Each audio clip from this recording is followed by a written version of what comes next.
show you everything you need for acrylic pouring. While you only truly need paint and canvas and water, you will find that there are a lot of little items here and there that will make your acrylic pouring go smoother and look nicer. I'm going to share with you everything that I use on a regular basis to create my fluid art, and at the end of this video I will share with you a few bonus items that can help your art stand out and be extra special. First, you will want something to cover your surface so the paint doesn't drip everywhere. You can use a trash bag, a painter's tarp, a big piece of plastic. You may also want to get some gloves if you don't want paint on your hands, paper towels for cleaning up, and an apron to cover your clothing, or just some old clothes that you don't care about, because fluid art is messy and unless you're very careful, you will get paint everywhere. Next, you need a surface to paint on. Typically this would be a canvas, but you can do acrylic pours on a lot of different surfaces, such as a tray, wine glasses, wood panels. You'll want something to prop up your canvas on. These painter's tripods work great. And that's so the paint can run off the edges and not stick your canvas to the surface.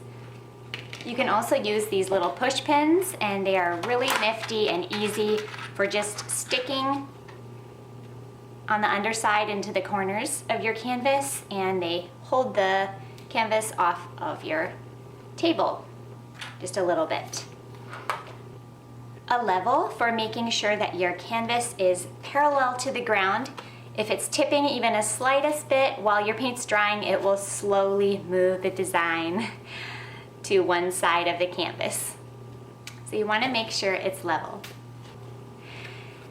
Some tape for the back of your canvas. This makes the edges just look so nice and neat and not all smudgy on the back here. You just tape around the edges, and this is my favorite. It's frog tape. It works way better than painter's tape. And I also keep a card handy so that I can smooth down the edges of the tape on my canvas, and it leaves a really nice, clean, crisp edge. You'll want cups to mix your paint in.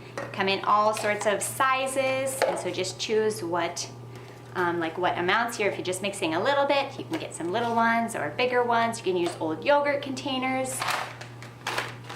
Craft sticks for mixing are great. They come in small and big sizes. I recommend getting the big ones because they mix the paint quicker.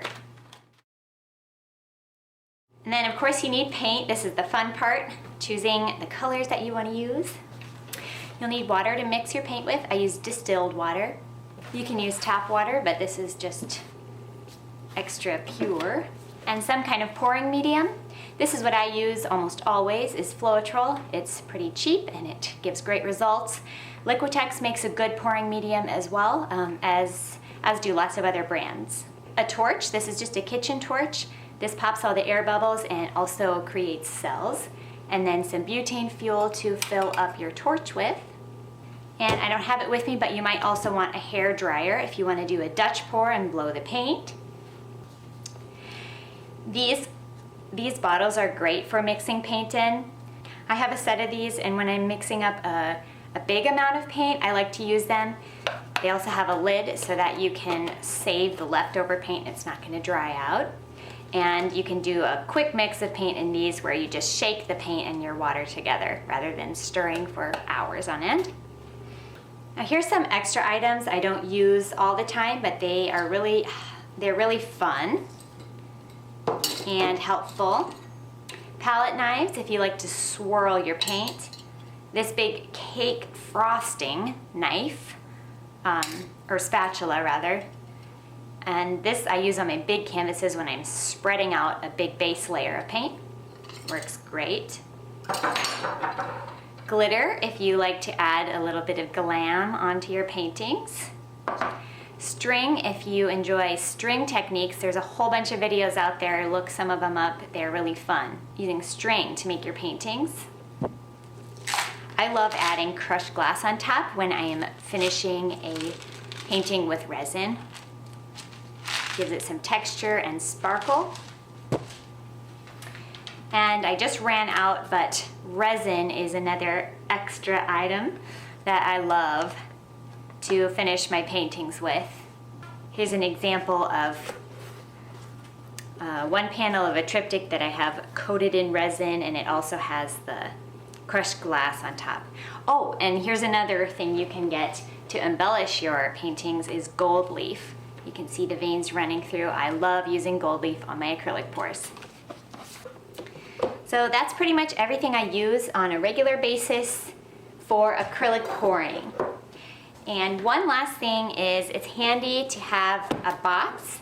Unless you have a studio area, get yourself a sturdy box where you can put all of these items in, and it just makes it really easy to bring all of the items needed into your workspace. If you're going to use your kitchen table or wherever, a desk, you can just bring it all in this box and then dub it in, clean it up when you're done. I hope you found this video helpful. I will also include a free PDF in the description that you can download that has a list of everything I talked about today. I'll also include links, if I can find them, of where you can purchase all of these items. If you found today's video helpful, consider subscribing for lots more lessons on everything to do with acrylic pouring. Take care, God bless, and go make some art.